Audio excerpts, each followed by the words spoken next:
क्या आपको पता है हमारी बॉडी में बहने वाला ब्लड सिर्फ लाल रंग का लिक्विड नहीं बल्कि ये ऑक्सीजन सप्लाई करता है, इन्फेक्शन से बचाता है और लाइफ को मेंटेन करके रखता है।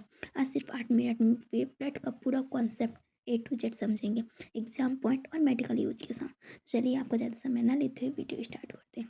तो ब्लड एक स्पेशल कनेक्टिव टिश्यू है जो लिक्विड फॉर्म में बॉडी में प्रेजेंट होता है और बॉडी के अंदर कंटिन्यू सर्कुलेट होता रहता है। जैसा डिलीवरी सर्विस सामान पहुंचाता है वैसे ही ब्लड ऑक्सीजन और न्यूट्रिएंट्स बॉडी के अंदर पहुंचाता है। अब बात करते हैं कंपोनेंट्स ऑफ ब्लड की। तो हमारी बॉडी में जो ब्लड होता है मेनली 2 पार्ट से मिलकर बना होता है, प्लाज्मा और से मिलकर बना होता है। प्लाज्मा जो होता है तो 55% प्रेजेंट होता है, ये येलो कलर का लिक्विड पार्ट होता है। ये जो प्लाज्मा होता है 90% वाटर, 7% प्रोटीन और 3% इलेक्ट्रोलाइट से मिलकर बना होता है।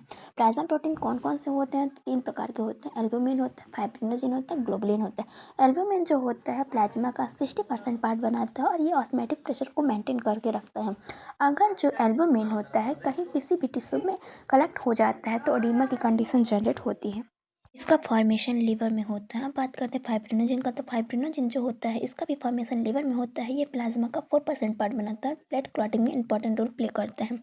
अब नंबर 3 पे आता है ग्लोबुलिन। ग्लोबुलिन जो होता है तो प्लाज्मा का 36% पार्ट बनाता है और इसका भी फॉर्मेशन लीवर में होता है। कौन कौन से होता है तो 3 टाइप्स के होते हैं, अल्फा और बीटा गामा ग्लोबुलिन। तो गामा ग्लोबुलिन का फॉर्मेशन लीवर में नहीं होता है, सिर्फ अल्फा और बीटा ग्लोबुलिन का फॉर्मेशन लीवर में होता है। अब ये बात करते हैं कि अल्फा गामा ग्लोबुलिन होता है तो ये एंटीबॉडी के रूप में वर्क करता है। हमारे बॉडी में मेनली 5 टाइप के एंटीबॉडी प्रेजेंट होते हैं, IgA, IgD, IgE, IgM और IgG। ठीक है, जो हमें टिटनेस में दिया जाता है। ठीक है, अब स्टार्ट करते हैं हम प्लाज्मा का फंक्शन क्या होता है हमारी बॉडी में। तो न्यूट्रिएंट्स ट्रांसपोर्ट में इंपॉर्टेंट रोल प्ले करता है, हार्मोन्स को बॉडी में कैरी करके रखता है, वेस्ट प्रोडक्ट को रिमूव करके रखता है। ठीक है, अब नंबर 2 पे आता है फॉर्मेट एलिमेंट। जो हमारा एलिमेंट्स होता है तो 45% ब्लड में प्रेजेंट होता है। ठीक है, तो RBC होता है, WBC होता है, प्लेटलेट्स होता है। ठीक है, RBC जो होता है तो इसका फुल फॉर्म होता है रेड ब्लड सेल्स। ठीक है, हेमेटोलॉजी में इसे एरिथ्रोसाइट्स बोला जाता है। ये ऑक्सीजन ट्रांसपोर्ट करता है और हीमोग्लोबिन की हेल्प से करता है। अब यहाँ पे क्वेश्चन उठता है कि लाल रंग किसकी वजह से होता है तो ब्लड का रेड कलर हीमोग्लोबिन की वजह से होता है। ठीक है, RBC का लाइफ टाइम, यह बहुत इंपॉर्टेंट टॉपिक है, इंपॉर्टेंट पॉइंट है जो कॉम्पिटिटिव एग्जाम में पूछे भी जाते हैं। तो RBC का लाइफ टाइम 120 डेज का होता है। ठीक है, करते हैं WBC की। WBC जो होता है वाइट ब्लड सेल बोला जाता है। इसे हेमेटोलॉजी की लैंग्वेज में बोलते हैं ल्यूकोसाइट्स। ठीक है, बॉडी का सोल्डर होता है ये, इन्फेक्शन से फाइट करके हमारे बॉडी को प्रोटेक्ट करके रखता है। ठीक है, अब प्लेटलेट्स के बारे में बात कर लेते हैं। तो प्लेटलेट्स का मेन फंक्शन होता है ब्लड क्लॉट करके रखता है। जैसे कहीं हमें चोट लग जाती है तो ब्लीडिंग रोकने में प्लेटलेट इंपॉर्टेंट रोल प्ले करता है। ठीक है, अब देख लेते हैं ब्लड के फंक्शन। तो अब जो हमारा ब्लड होता है तो बॉडी में क्या फंक्शन करता है तो ऑक्सीजन ट्रांसपोर्ट करता है, कार्बन डाइऑक्साइड को बॉडी से रिमूव करता है, न्यूट्रिएंट सप्लाई करता है बॉडी के होल ऑर्गन में। ठीक है, अब इन्फेक्शन से हमको प्रोटेक्ट करके रखता है। तो WBC इन्फेक्शन से प्रोटेक्ट करके रखता है, टेम्परेचर को कंट्रोल करता है, क्लॉटिंग में रोल प्ले करता है। तो जो हमारा सबसे सिंपल लैंग्वेज में बोलते हैं याद रखने के ट्रिक, ब्लड जो होता है बॉडी का ट्रांसपोर्ट होता है, सिक्योरिटी भी होता है, रिपेयरिंग सिस्टम में रिपेयरिंग सिस्टम भी होता है। ठीक है, देते हैं मेडिकल इम्पोर्टेंस। इसमें जो होता है तो हॉस्पिटल में ब्लड टेस्ट सबसे पहला टेस्ट क्यों होता है, बिकॉज ब्लड से डिसीज़ डिटेक्ट होती है।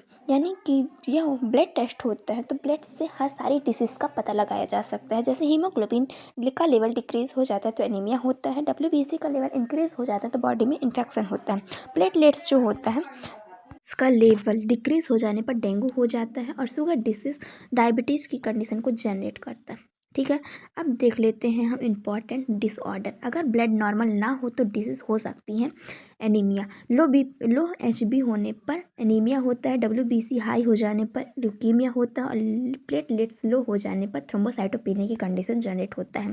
ठीक है, अब कुछ हम इम्पॉर्टेंट पॉइंट देख लेते हैं जो कॉम्पिटिटिव एग्जाम में पूछे जाते हैं। तो सब ब्लड का ब्लड एक कनेक्टिव टिश्यू होता है, यह क्षारीय होता है, इसका pH जो होता है 7.35 से 7.45 होता है। स्पेसिफिक ग्रेविटी क्या होती है, तो 1.045 से 1.065 होता है। ठीक है, अब हम बात करते हैं आरबीसी। ब्लड सेल्स 3 टाइप्स के होते हैं, इरिथ्रोसाइट्स, ल्यूकोसाइट्स, थ्रोम्बोसाइट्स। इरिथ्रोसाइट्स को हम आरबीसी बोलते हैं। इसका शेप होता है बाइकॉन शेप, इसमें न्यूक्लियस एब्सेंट होता है, रेड कलर होता है हीमोग्लोबिन की वजह से, और इसकी नॉर्मल रेंज होती है 4.6 मिलियन पर क्यूबिक माइक्रोमीटर होती है। इसका डायमीटर जो होता है तो 7 mm होता है। मैच्योर आरबीसी जो होती है रेटिकुलो एंडोथेलियम सेल में बनती है। आरबीसी का स्टोर होता है स्प्लीन में होता है, और डेथ आरबीसी कहाँ जाती है, लिवर में जाती है। इसका लाइफ टाइम होता है 80 से 120 डेज का होता है। ठीक है, इसके बाद हम बात करते हैं ल्यूकोसाइट्स का इंपॉर्टेंट पॉइंट। तो इन ल्यूकोसाइट्स का जो होता है लार्ज सेल होती है, और इसका डायमीटर होता है 10 mm होता है। इसकी नॉर्मल रेंज होती है 4000 से 11000 माइक्रोमीटर पर क्यूब होता है। फिर अब बात करते हैं इसका लेवल जब हाई हो जाता है तो ल्यूकोसाइटोपिनिया होता है, और लो हो जाने पर इसका लेवल तो क्या करता है कि ल्यूकोपीनिया की कंडीशन को जनरेट करता है। जब डब्ल्यूबीसी बनता है तो इसे हम क्या बोलते हैं, ल्यूकोपोइसिस बोलते हैं। ठीक है, अब इसका लेवल हाई हो जाने पर ल्यूकीमिया की कंडीशन जनरेट होती है। ल्यूकीमिया को ब्लड कैंसर के नाम से भी जाना जाता है। ठीक है, इसमें न्यूक्लियस प्रेजेंट होता है।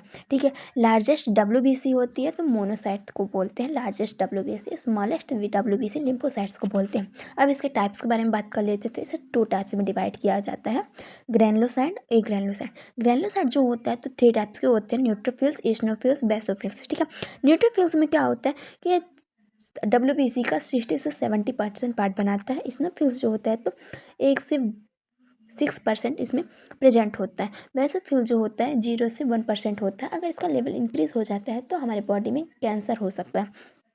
ठीक है, अब बात करते हैं ए ग्रैनुलोसाइट्स की। तो ए ग्रैनुलोसाइट 2 टाइप्स के होते हैं, मोनोसाइट्स होता है और लिम्फोसाइट्स होता है। ये बॉडी में 3 से 5% मोनोसाइट्स प्रेजेंट होता है, और 20 से 30% लिम्फोसाइट्स प्रेजेंट कर होता है। अब बात करते हैं हम लाइफ टाइम की। तो 21 डेज का इसका लाइफ टाइम होता है।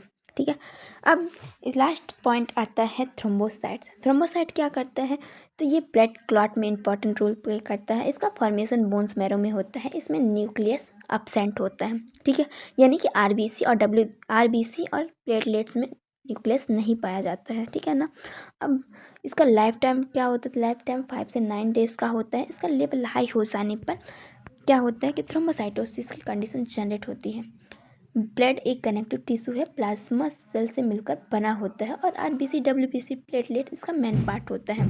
अब ब्लड का कॉन्सेप्ट आपको लाइफ टाइम याद रहेगा। अगर ऐसे ही इजी मेडिकल वीडियो चाहिए तो लाइक करें और चैनल को सब्सक्राइब करें, और नेक्स्ट कमेंट में यह बताएं कि नेक्स्ट टॉपिक कौन सा चाहिए। ऐसे ही इंपॉर्टेंट वीडियो लाने के लिए हमारे चैनल को सब्सक्राइब करें। धन्यवाद।